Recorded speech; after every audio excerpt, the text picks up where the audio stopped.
She was as surprised as I was. Apparently what had happened was that they had taken her story and it didn't sound as spicy, exciting, as explicit, as drawing maybe as what they wanted, and so they rewrote her They article? rewrote it, or they changed it around to make it sound a little more interesting.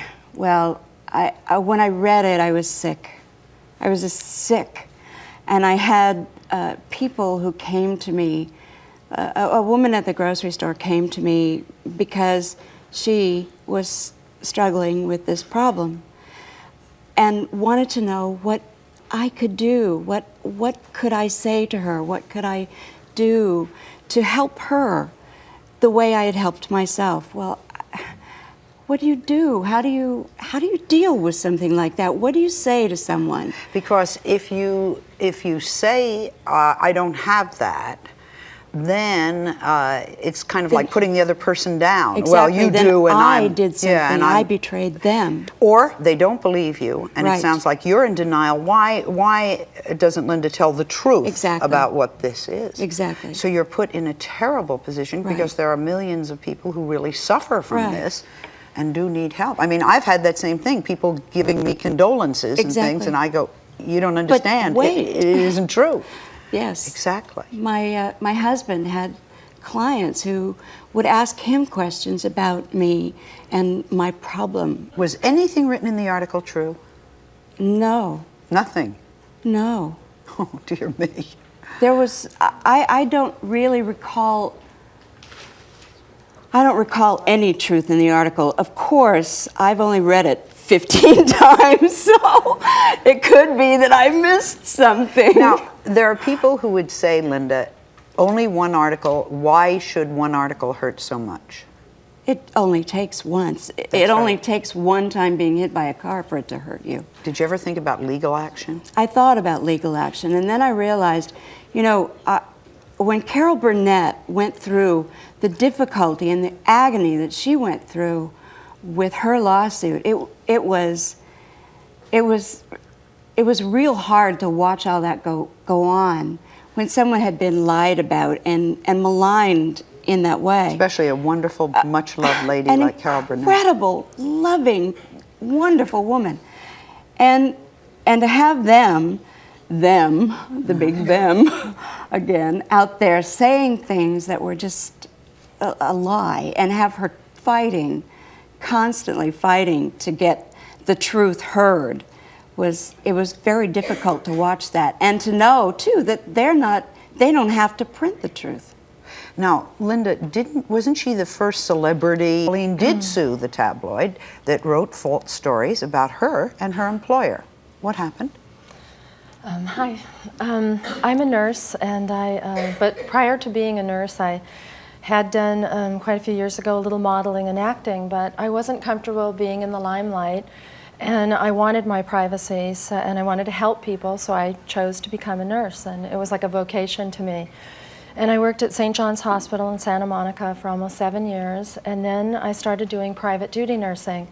And I started working with quite a few different celebrities. And, well, I was in quite a few tabloids, and it was always very upsetting to me. But at one point, they really went too far. With this one patient of mine in particular, he's an older gentleman, I'm a young female. The paparazzis would take pictures of us and want to write these stories. So in the beginning I was naive to what was going on, but then after I saw what they would do with some of these stories, then I stopped going in front of the camera to protect myself. So I was at a film festival with this older gentleman patient in France, and I refused to go in front of the camera for any of the pictures, and they kept trying to encourage me to do that all week. And then the very last day, right before we left, the photographer said, well, why don't I just take a few pictures for your own scrapbook, just for the memories, and you have my word that these will not be used. And I was still really uncomfortable with it, and I had my arms crossed like this, and so they used lines like this. Well, move in a little closer, I can't get you in the frame, you know. And then so I moved in a little bit, and he said, well, you look like you hate him, you know, why don't you look a little friendlier? Here's this flower. So he hands me a little daisy. So when they take the picture, I'm like looking like this, holding this flower, and it looks like he loves me not. And then they write this caption, and they wrote things like that I was his live-in love. And then when we went to trial, how they defended that is they said because I had done some night shifts there. So they equated that with a live-in situation. And then they said, well, do you hate him? Do you have any love for this person? And I do, because I've worked with him for years, but there's, you know, different types of love. And to make me look like, what they did is they made me look like a sleazy nurse that sleeps with her patients. And so I brought the case to this one lawyer, and he presented it to the Globe, was the tabloid this time. And within a week he called me and he said, this is great, I can't believe it, I've never had an offer so quick from any case. So we settled for the minimal amount, and I thought, in my naivety, that I had taught them a lesson. A year and a half later, I was in I think it was a Safeway market at the time, and my girlfriend was at the other end of the store. I think tabloids just give you the dirt, you know, the nitty-gritty. Everybody wants to hear the dirt, not the truth. I think too many people are too bored with their own lives. And it's the whole living vicariously, even if it's vicious, it's a lot more exciting than what you have at home. I like hearing the gossip about what's going on with people and the stars, and it's interesting. If they name names, I mean, you know, the three-headed alien born to Bigfoot on the moon sort of thing. But when they name names, you know, like so-and-so is having an affair with so-and-so, they have to be held accountable for that. To get another job. One day the agency called and said they had a job for me and that I had been highly recommended, and that it was for a producer-director who was too busy to interview me, so they wanted this lady to interview me. I went on the interview. Where was the interview? Where did it take place? In Beverly Hills on Durant Street, Okay. I think. I went on the interview. I met the lady who was to interview me, and she started off with the normal questions of your references. So I answered. And then she proceeded to ask me about Elizabeth Taylor. And so I told her, you know, that I had worked there, and I left, and that was it. About 35 minutes into the conversation, this man comes into the room where we were, and he asked me questions. And he talked, and then he said, I guess I better tell you who I am. And I looked at him, and I didn't recognize him. And I looked at him, and he says, so I asked him, who are you? And he told me his name, and he worked for the National Enquirer. And he wanted information on Elizabeth Taylor and her husband. He offered me X amount of dollars to tell him about certain things, and I told him no. I told him I had a reputation to, you know, and I would not tell him any information on anyone that I work for except the regular information that you give out. Right. So he proceeded to tell me how much money he could get me at a certain amount of time if I would tell him, give him the information he wanted. And I turned him down. Good for you.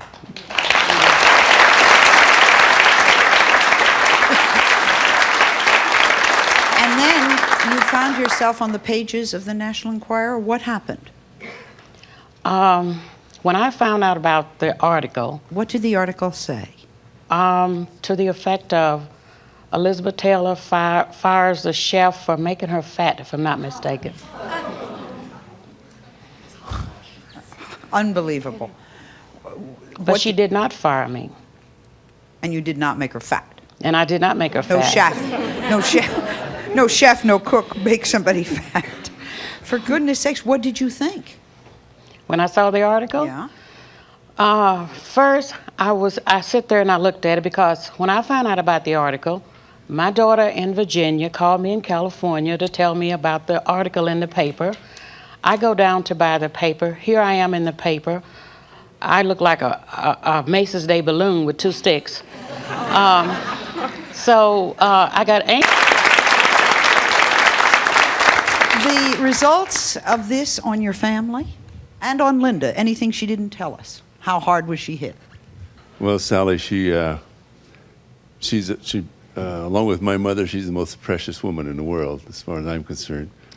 And I don't think she would let many people feel the brunt of what she takes inside. So as important as her life is to her and the possibility of what she wants to do in the future, I think it hurt her real deep inside. And that she didn't let that out much.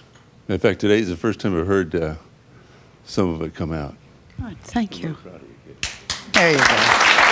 Thank you. Of course, she's got every reason to be proud of him too, right? Oh, yes. I didn't need to say that for you, right? Is he a decent husband? Oh, my God. I wish him on everybody. All right. That's as nice a thing. To try new lighting or new makeup or new hairstyles or build your own book. Sometimes models will have a lot of tests in their book just to show different looks for themselves. So I agreed to do this, and he said that he could sell them to a magazine in Hamburg. So we had done this on a couple of occasions, and it was a legitimate magazine in Hamburg, and I was paid after the fact. But in this case, this was one of the photographs, obviously, that was not of the right quality to be, it obviously didn't turn out very well. So he still wanted to make some form of money. Well, wait, so I think guess they're he laughing. We have to say that the photograph that they're looking at behind you is not the photograph in question, because you're going to say that didn't turn out very well. What was done to that photograph? Well, apparently, I have no idea how they do this. I really don't. I assume that it's done on a computer. And I assume that it was not the photographer that did this. It was the magazine that did this after they probably manipulated. How did you find out about the picture? A friend of mine on the North Shore in Vancouver, which is where I reside, was in a grocery store buying something for her daughter, a little teddy bear, and saw this at the checkout stand and just about dropped her child right in the aisle, and picked up a copy, drove down to another friend of mine's office, and from there she confirmed as well that it was me. And so they called me down to the office. They said, "You've got to get down here. This is just unbelievable. You're not going to believe what we have found." And I'm going, I had no idea what could possibly have happened. So I went down there, and I was just, I looked at it, I was just in shock. I mean, I was hysterical. It really bothered me the most because I just don't think that they should be able to get away with this. Well, I think it would bother you. Why?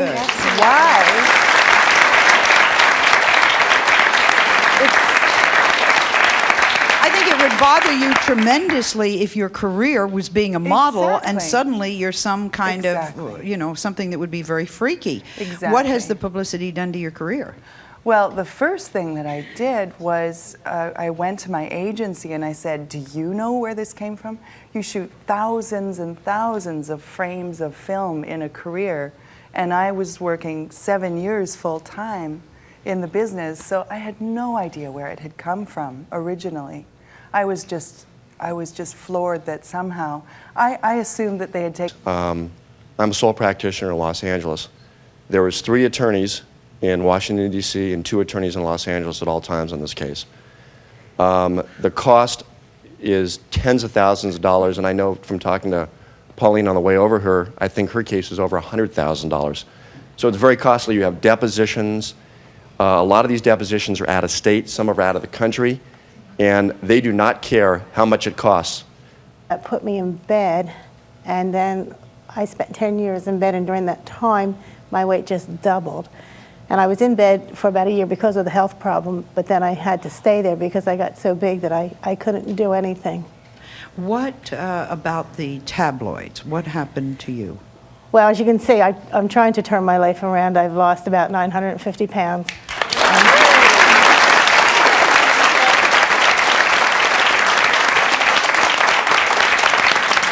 I mean, you know, there are people who lose weight, but that is absolutely amazing. 950 pounds. I'm still working on it, and you know, I really understand it's a lifelong thing. It's not, you know, I do it and I get done.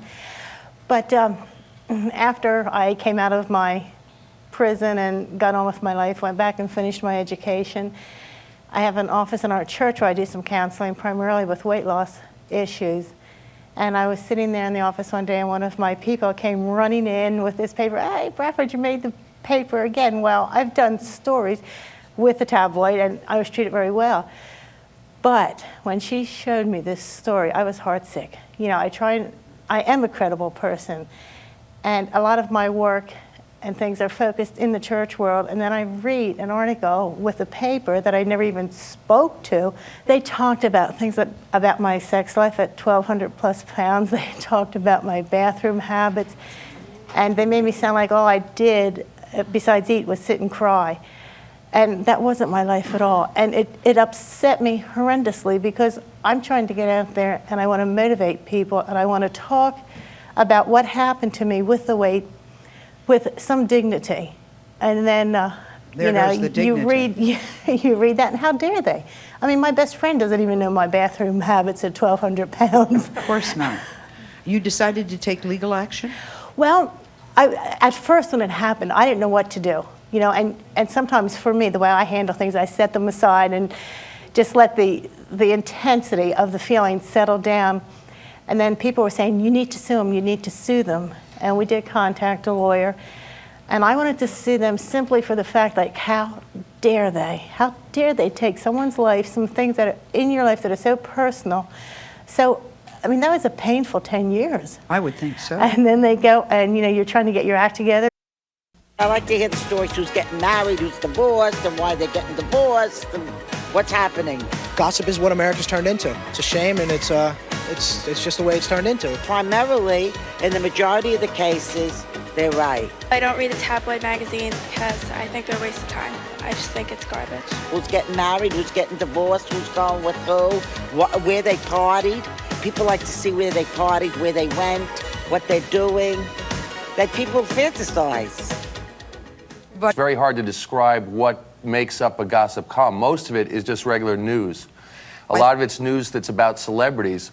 Very little of it is actual scandal, and very little of it would actually hurt somebody's feelings, or, you know, no matter how true it is. I think we have to, right here, make the difference between the reporting you do and what tabloids are. What I do overlaps with some of what they do. I mean, we cover some of the same stories, and so I can sort of talk from my experience in that, you know, I've had people threaten to sue me, I've had people file suits, and, you know, I have made mistakes and I have run retractions. But I don't think that any journalist wakes up in the morning and says, I wonder whose life I can destroy today. I think that, you know, people do make mistakes, and it's a very competitive atmosphere out there. There's like a number of different publications, and the idea is you want to make your story better than their story. And so I think that what feeds this tendency to exaggerate or to get inaccurate is the fact that they're competing against other people. They're trying to get people like you to... I have a professional opinion, I have a non-professional opinion. Give us the professional first. The professional first, well, I wanted to give you the non-professional first, which is that it's social sewage, I think, is what we're hearing here today. I mean, this is just awful, the kinds of stories that we're talking about. My professional opinion, though, would be that the area of rumor, the area of gossip has always been with us, and it is a significant genre of communication. It's something that we've studied for a long time. It does tell us about our social and cultural values and the organization that we have. You know, you wonder what it does tell us when we listen to the stories like we're listening to today. But beyond that, I think the other thing that's important to realize is that gossip and rumors in the past were something that two people maybe did over a cup of coffee or over a back fence, and it was about titillation, it was about entertainment, and what we've done now is we've moved it into the public arena, and we haven't applied public discourse models to it. So the ethical standards of verifiability, consistency, accuracy, and so on, which are generally true in other modes of public discourse, aren't being used here, and I think that's what's at stake and what's wrong with the kinds of stories that we're hearing about today. I was going to ask Richard, we're going to assume that a reputable newspaper like the one you work for, that they check the sources.